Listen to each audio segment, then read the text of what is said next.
Hi friends, ఇది వచ్చేసి cooler యొక్క తడక. ఈ తడక ఏంటంటే వాటర్లో ఉండి ఉండి పక్కన స్క్రూస్ ఉన్నాయి కదా, ఈ స్క్రూస్ అనేది రెస్ట్ రావడం జరుగుతుంది. చూడండి, రెస్ట్ వచ్చినాయి కదా, ఈ రెస్ట్ వచ్చినప్పుడు ఇక్కడ కూలర్ పెట్టినా మనకు రాదు. దీన్ని అయితే మనం మిషన్ తోటి కట్ చేసి తీసేసుకోవాలి. ఈ స్క్రూస్ అయితే మనకు రావట్లేవు కదా, ఈ కూలర్ పెట్టినా మనకి ఇక్కడ పాయింటింగ్ అనేది కరెక్ట్ రాదు.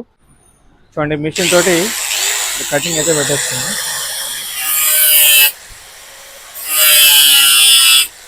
విధంగా కటింగ్ కాగానే ఒకసారి ప్లాస్టిక్ హీట్ అయ్యి ఇట్లానే కూడా కింద నుంచి వస్తుంది. అలా రానప్పుడు ఈ మైనస్ కటింగ్ పెట్టాం కదా, ఈ స్క్రూ లైడ్ తోటి స్క్రూ వచ్చేస్తుంది.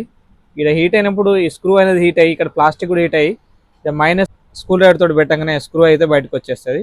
ఇది ఒక్కటి కట్ చేసాం కదా, మిగతా కూడా యాస్టెస్గా అన్నీ అలాగే కటింగ్ పెట్టేసుకోవాలి.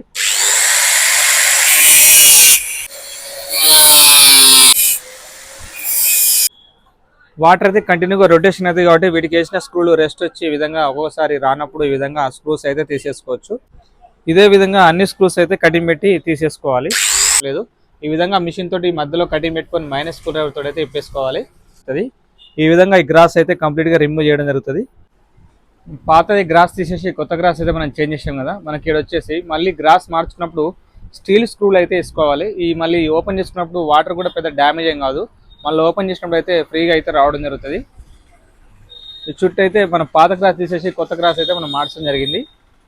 ట్యాగ్స్ అయితే వేసుకొని కూడా గ్రాస్ అయితే చేంజ్ చేసుకోవచ్చు. లైక్ చేయండి, షేర్ చేయండి, సబ్స్క్రైబ్ చేసుకోండి.